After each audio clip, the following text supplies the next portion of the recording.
के सूरनकोट आतंकी हमले से जुड़ा हुआ अपडेट सामने आया है। सेना ने 2 आतंकियों के स्केच जारी किए हैं। साथ ही साथ पता बताने वाले को 20 लाख रुपए के इनाम की भी घोषणा की है।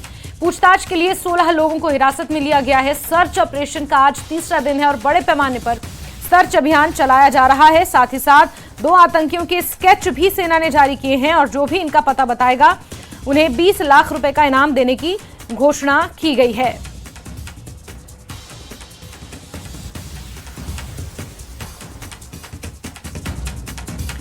बड़ी खबर आपको बता रहे हैं, पुंछ के सूरनकोट में आतंकी हमले से जुड़ा हुआ बड़ा अपडेट सामने आया है, जहां वायुसेना के काफिले पर हमला किया गया था और अब सेना ने 2 आतंकियों का स्केच जारी कर 20 लाख का इनाम देने की घोषणा की है। जो भी इन 2 आतंकियों का पता बताएगा उन्हें 20 लाख रुपए इनाम दिया जाएगा। 16 लोगों को हिरासत में लिया गया है। पूछताछ के लिए आतंकियों ने वायुसेना की गाड़ी पर हमला किया था और उसके बाद से ही बड़े पैमाने पर सर्च अभियान लगातार जारी है। वहीं पुंछ में शनिवार शाम वायुसेना के काफिले पर हमले में शामिल आतंकियों की तलाश में सुरक्षा बलों ने एक बड़ा अभियान चलाया। सूरनकोट में हुए इस हमले की जगह 25 किलोमीटर के दायरे में सेना, जम्मू कश्मीर पुलिस और एसओजी 1000 से ज्यादा जवान तलाशी में जुटे हुए हैं, पूछताछ कर रहे हैं। 16 लोगों को हिरासत में लिया गया है और इस हमले के पीछे लश्कर ए तौयबा का हाथ हो सकता है। वहीं आतंकियों की संख्या कम से कम 4 मानी जा रही है। माना जा रहा है कि पीओके में बैठे लश्कर के ऑपरेशनल कमांडर साजिद जट ने यह हमला करवाया। इस हमले में एक वायु सैनिक भी शहीद हुआ है, 4 अन्य जख्मी हैं। घात लगाकर हुए इस हमले के बाद आतंकी जंगल में भाग गए थे। उनकी तलाश में सेना के हेलीकॉप्टर, ड्रोन, कुछ अन्य खास गैजेट्स की भी मदद ली जा रही है। आतंकियों ने हमले में असॉल्ट राइफलें, अमेरिकी M4 कार्बाइन और स्टील की गोलियों का इस्तेमाल किया। जवानों के सीने और सिर और गर्दन में ये गोलियां लगी हैं। 4 जवान जख्मी हैं और अब बड़े पैमाने पर सर्च अभियान चलाया जा रहा है। हेलीकॉप्टर्स की, ड्रोन्स की, कुछ अन्य गैजेट्स की भी मदद ली जा रही है। घात लगाकर वायुसेना की गाड़ी पर यह हमला किया गया था। 3 से 4 आतंकी इस हमले में शामिल थे। पीओके में बैठे लश्कर के कुछ कमांडर्स ने यह हमला करवाया है, जिसमें कुछ नाम सामने आए हैं। सूरनकोट में यह आतंकी हमला हुआ है और अब सेना ने स्केच भी इन 2 आतंकियों के जारी किए हैं और नाम बताने वालों को 20 लाख रुपए का इनाम देने की घोषणा भी की गई है।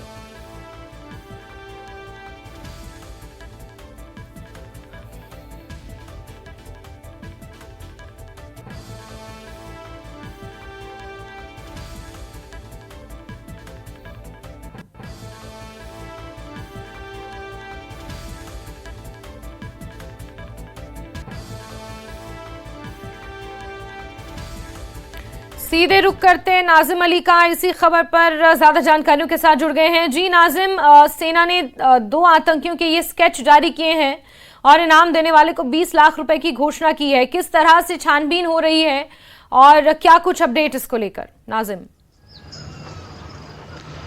जी बताएं, आज तीसरे रोज भी जहां तलाशी मुहिम जारी है, सिक्योरिटी फोर्सेस ने, चाहे एसओजी हो, चाहे आर्मी हो, चाहे पैरा कमांडोज हो, उन्होंने पूरे इलाके को जो है चप्पे चप्पे पे सिक्योरिटी कर रहे हैं, छानबीन कर रहे हैं, चाहे जंगल्स हों, चाहे रिहायशी इलाके हैं। उसके साथ साथ जो बड़ी खबर आ रही है वो आर्मी की जानिब से एक स्केच जारी किया गया है और जो लोग, जो इसमें 2 जो मिलिटेंट्स हैं जो इस IAF के गाड़ी पे हमले में मुलव्वस थे, उनके स्केच जारी किए गए हैं और के इनाम देंगे। उनको जो है 20 लाख रुपए दिए जाएंगे। साथ में ये भी कहा गया जो भी उस स्केच पे जो है जो पोस्टर जारी किया गया उस पे 2 नंबर भी दिए गए हैं और जो उनको 6 लाख बताई जाएगी। ठीक है नाजिम, बहुत शुक्रिया हमारे साथ जुड़ने के लिए। तो जिस तरह से नाजिम हमें जानकारियां दे रहे हैं कि ये स्केच जारी किए गए हैं, जगह जगह ये पोस्टर्स चस्पा कर दिए गए हैं और इन 2 आतंकियों का पता बताने वालों को 20 लाख रुपए का इनाम दिया जाएगा। 2 नंबर भी इन पोस्टर्स पर जारी किए गए हैं, उन नंबरों पर आप संपर्क कर सकते हैं अगर किसी तरह की कोई पहचान होती है। 20 लाख रुपए के इनाम की घोषणा की गई है। सेना ने ये स्केच जारी किए और जगह जगह ये पोस्टर्स चस्पा कर दिए गए हैं। समीर का रुख कर लेते हैं, हमारे साथ जुड़ गए हैं समीर। कमोबेश ये उसी तरह का हमला था जो इससे पहले पुंछ के डीकेजी में हुआ था। घात लगाकर इसी तरह वायुसेना की गाड़ी पर हमला किया गया और अब पुंछ के सूरनकोट में इस तरह से हमला किया गया। 20 से 25 किलोमीटर का एरिया है जिसे बताया जा रहा है कॉर्डन ऑफ कर दिया गया है। सर्च अभियान वहां पर जारी है। क्या कुछ जानकारियां समीर? देखिए, बिल्कुल आपने सही कहा। ये जो ऑपरेशन है, सर्च ऑपरेशन है, इसको मजीद तेज कर दिया गया है और इसमें एडिशनल ट्रूप्स को भी कल सुबह से डिप्लॉय किया गया है। जो जहां पे ये दान हस्तार एरिया में जहां पे ये अटैक हुआ, उस अराउंड में जितने भी गांव हैं, जितने भी एरियाज हैं, चाहे जंगली इलाके हैं या रिहायशी इलाके हैं, हर जगह पे चप्पे चप्पे पे आर्मी, सीआरपी और जॉइंट जो सिक्योरिटी फोर्सेस के टीम्स हैं वो लगातार वहां पे सर्च कर रही हैं। हर जगह की तलाशी ली जा रही है। और अब जो आर्मी ने 2 स्केचेस भी जारी किए हैं 2 टेररिस्ट के, आतंकवादियों के, और कहा है कि 20 लाख रुपए का इनाम दिया जाएगा जो इनके बारे में इंफॉर्मेशन देगा, क्योंकि ये जो 2 आतंकवादी, इन पर शुबा है कि उन्होंने ये एग्जीक्यूट किया है ये अटैक। हालांकि उनसे ज्यादा भी लोग हैं, लेकिन 2 आतंकवादियों के स्केच जारी किए हैं। 20 लाख का इनाम है और गोपनीय रखा जाएगा जो भी इंफॉर्मेशन देगा, मोबाइल नंबर। तो कहीं ना कहीं सिक्योरिटी फोर्सेस अब अपने दायरे को, अपने ऑपरेशनल दायरे को, जो एंटी टेरर ऑपरेशन है उसमें मजीद तेजी ला रहे हैं। और जो जिस तरह मैंने आपको कहा जैस्मिन की, यहाँ पे अगर हम इस जगह की बात करें जहां मैं खड़ा हूँ, यहाँ से तकरीबन 20 किलोमीटर के दायरे, तकरीबन 12 किलोमीटर के आगे ये अटैक हुआ है। और अगर हम यहाँ की बात करें तो मैंने पे हम खुद देख रहे हैं कि सुरंगकोट एरिया में जो रिहायशी इलाके हैं या जंगली इलाके हैं, हर जगह पे स्पेशल ऑपरेशन ग्रुप के लोग, आर्मी के लोग और सीआरपीएफ के जवान हर जगह पे डिप्लॉय हैं। और एडिशनल ट्रूप्स के जरिए अब निगरानी भी रखी जा रही है। जगह जगह पे जो सेंसिटिव एरियाज हैं वहां पे चीजों को खंगाला जा रहा है, देखा जा रहा है कि कहीं पे कोई आतंकवादी कहीं पे छुपे तो नहीं है, क्योंकि एक बड़ा टास्क है ये आतंकवादी ये एग्जीक्यूट करने के बाद कहाँ गए हैं, कहाँ पे उनकी लोकेशन है, ये कहाँ छुपे हुए हैं, इसको देखा जा रहा है जैस्मिन। और सबसे बड़ी बात मैं कहूँ कि जिस तरह से कल एडिशनल एडीजीपी यहाँ पे आए थे आनंद जैन, उन्होंने लगातार मीटिंग की, तकरीबन 2 घंटे तक उन्होंने मैराथन मीटिंग की आर्मी के साथ और बाकी इंटेलिजेंस एजेंसी। देखिए, जो इंटेलिजेंस ग्रिड है वो सबसे ज्यादा मजबूत होने की जरूरत है। अगर इंटेलिजेंस ग्रिड मजबूत होगा तभी इंफॉर्मेशन मिलेगी, तभी इनपुट मिलेगा कि आखिर ये आतंकवादी ये कायराना हरकत करने के बाद चले कहाँ गए हैं। इनपुट बढ़ाना पड़ेगा, इंटेलिजेंस इनपुट बढ़ाना पड़ेगा। और अब जो स्केचेस भी जारी किए जी बिल्कुल समीर, आपने सही कहा कि जो इनपुट्स हैं, जो इंटेलिजेंस इनपुट्स हैं, उनका पुख्ता होना बेहद जरूरी है ऐसे समय में, क्योंकि मौका ये सेंसिटिव है, क्योंकि बहुत जल्द यहाँ पर वोटिंग भी होनी है और इस तरह के जो कयास लगाए जाने की बहुत जल्द असेंबली इलेक्शंस भी होंगे। तो ये मौका, ये टाइमिंग सेंसिटिव है, इसीलिए ये सवाल लाजमी है। ऐसे में बीते कुछ दिनों से देखा गया है कि बहुत ज्यादा मूवमेंट आतंकवादियों की देखी जा रही है। तो कहीं ना कहीं माहौल बिगाड़ने की मंशा से, लोगों में एक डर, एक दहशत पैदा करने की मंशा से डेफिनेटली एक्टिविटीज उनके द्वारा संचालित की जा रही हैं। समीर,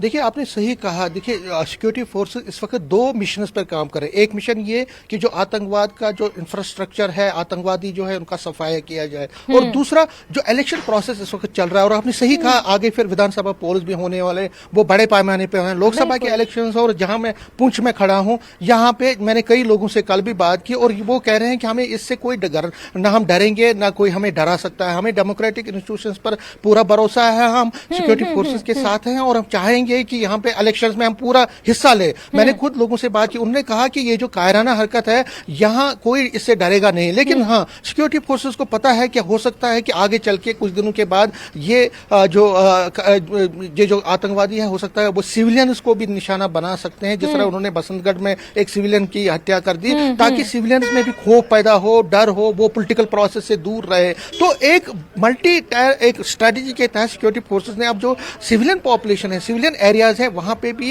एडिशनल ट्रूप्स को डिप्लॉय किया गया है। जिस तरह मैंने आपको बताया पहले कि चाहे सुरनकोट एरिया, पुंछ हो, राजौरी हो या बाकी, न सिर्फ जंगली इलाकों में तलाशी अभियान चल रहा है, लेकिन अब जो दूसरा किया गया है कि जहां जहां पे लग रहा है कि आतंकवादी छुप के वहां से निकल के जंगली इलाके से, पहाड़ी इलाके से रिहायशी इलाकों में जाएंगे, तो वहां पे जगह जगह पे तलाशी भी चल रही है और डिप्लॉय किया गया, एडिशनल ट्रूप्स को डिप्लॉय किया गया है, ताकि जो आगे के इलेक्शंस हैं, 25 तारीख को इलेक्शन होने वाले हैं, उसमें देखिए मैं जहां पे बात कर रहा हूं, ये जो रोड है, इसी रोड पे लोगों की मूवमेंट बंद कर दी गई है और यहाँ पे सिर्फ कुछ लोग ही जो गवर्नमेंट के ऑफिशियल्स हैं वो ही यहाँ से निकल सकते हैं। यहाँ पे नहीं तो ये जो एरिया है यहाँ से 12 किलोमीटर के आगे ये अटैक हुआ है और यहाँ इस गेट को बंद कर दिया गया है। अभी भी कॉर्डन में रखा गया है। जो मैंने जिस तरह कहा दान हास्तार एरिया वहां के जो अराउंड में सारे एरियाज को कॉर्डन के ठीक है